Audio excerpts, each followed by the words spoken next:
Bismillahirrahmanirrahim. Assalamualaikum warahmatullahi wabarakatuh. Anak-anakku sekalian, Ibu akan menjelaskan sintesa protein di video kali ini ya, di mana terjadi sintesa protein dan bagaimana proses sintesa protein tersebut. Tapi sebelum kita masuk ke proses sintesa protein, ada beberapa istilah yang harus kita pahami bersama ya. Seperti yang kita tahu bahwa DNA itu strukturnya itu adalah double helix. Jadi dia terdiri dari dua pita yang berpasangan, satu pita beserta pita lain yang disebut dengan komplemennya ya. Satu pita yang arahnya dari 5 ke 3 itu kita sebut dengan DNA sense atau sense strand, atau bisa juga disebut DNA anti-template atau non-template ya. Non-template maksudnya, bukan anti-template. Kemudian DNA pasangannya tentu saja karena antiparalel seperti yang dijelaskan di video sebelumnya ya. Karena antiparalel maka arahnya dari 3 ke 5 itu kita sebut sebagai DNA antisense atau DNA template. Nah, basa-basa nitrogen pada DNA sense itu akan dipasangkan dengan basa-basa nitrogen dari DNA antisense ya. Kalau di DNA sense-nya terdapat adenin seperti itu, adenin itu adalah basa purin ya, maka dia akan berpasangan dengan basa pirimidin yaitu timin. Ya. Begitu juga sebaliknya, kalau guanin nanti dipasangkannya dengan sitosin ataupun sebaliknya sitosin dipasangkan dengan guanin ya. Kalau kalian lihat di soal, kita tidak menemukan keterangan itu rantai sense atau anti-sense atau rantai non-template atau rantai template. Kita tinggal lihat ujung-ujung atau angkanya ini ada artinya ya. Ada artinya dan sudah dijelaskan di video sebelumnya, begitu ya. Nah, jadi kalau 5 ke 3 itu sudah pasti DNA sense atau non-template. Kalau dari 3 ke 5 itu, dari 3 ke 5 itu pasti itu DNA antisense atau DNA template ya. Jadi sekali lagi, DNA ada dua rantai, rantai sense dan rantai antisense. Sense disebut juga rantai non-template, antisense disebut juga DNA template. Si DNA nanti akan mengalami transkripsi. Apa yang ditranskripsikan? Yang ditranskripsikan adalah DNA template ini yang ditranskripsikan. Arah transkripsinya berlawanan sehingga terbentuklah mRNA dengan antiparalel juga. Kalau antisense dari arah 3 ke 5, maka hasil dari transkripsinya arahnya 5 ke 3. Ya. Transkripsi itu merupakan proses pembentukan mRNA yang terjadi di dalam inti sel. Ini sebetulnya prosesnya panjang ya. Transkripsi itu dimulai dari proses inisiasi, elongasi, dan terminasi begitu ya. Tapi Bu tidak jelaskan di sini.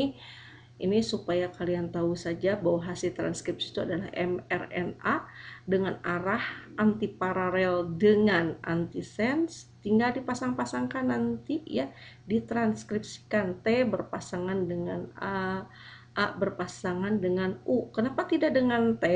Karena di RNA tidak terdapat timin, jadi gantinya timin adalah urasil ya. C dipasangkan dengan G dan seterusnya ya, sehingga didapatkanlah nanti rantai mRNA yang di dalamnya terdapat kodon-kodon. Satu kodon itu terdiri dari 3 basa nitrogen, maka disebut triplet kodon. Nah, kodon inilah yang mengkode jenis-jenis asam amino nantinya ya. Kemudian si mRNA yang dibentuk di dalam inti sel nanti akan keluar dari inti sel menuju ke dalam ribosom. Di ribosom terjadilah proses translasi yang ujungnya nanti menghasilkan polipeptida atau protein. Ya, translasi itu melibatkan siapa? Melibatkan tRNA. Ya. Nah, jadi nanti akan dipasangkan bagaimana? Ini juga sama antiparalel juga. Kalau mRNA 5 ke 3, maka tRNA arahnya dari 3 ke 5. Maka nanti urutannya tinggal dipasangkan saja urutan antikodon pada tRNA-nya. A dipasangkan dengan U dipasangkan dengan A, dan seterusnya. Ya, ini adalah urutan kode-kode atau basa nitrogen pada antikodonnya.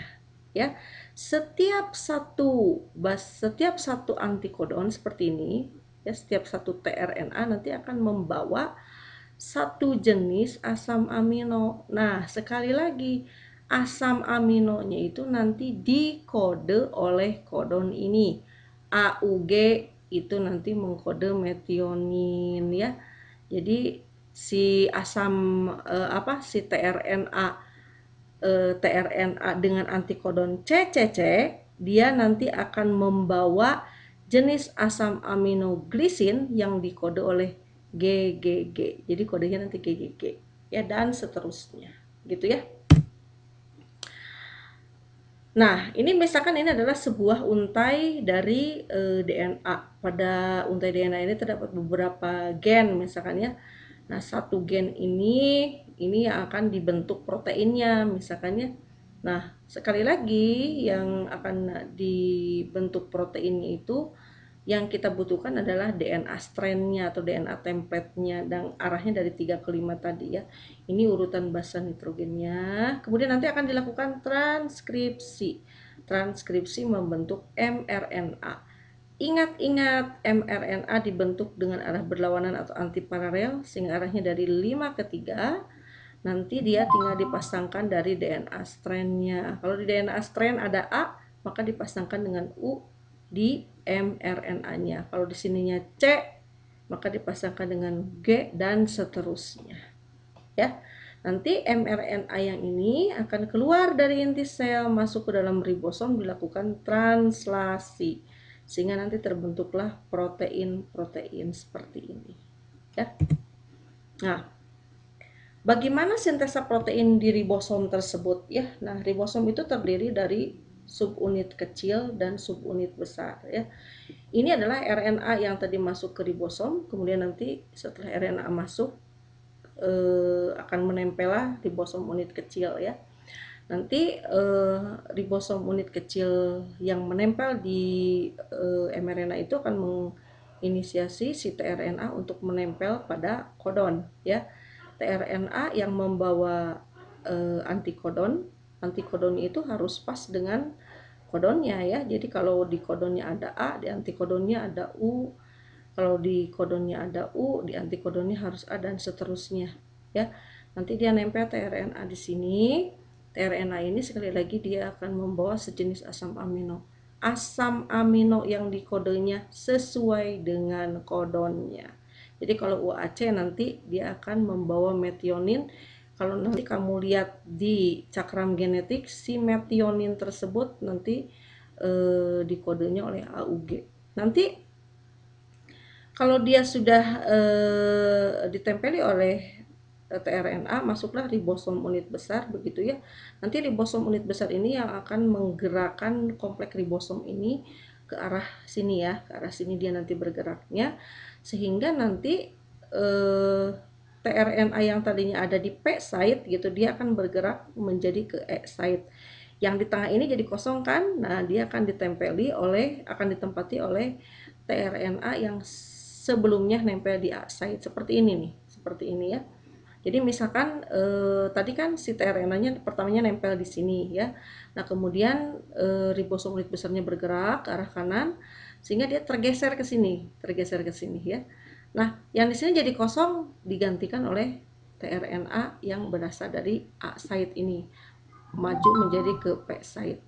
Nanti kalau dia bergerak ke E site gitu, ya, nanti si asam amino yang melekat pada RNA transfer ini akan ditempelkan ke asam amino yang berada pada P site, ya.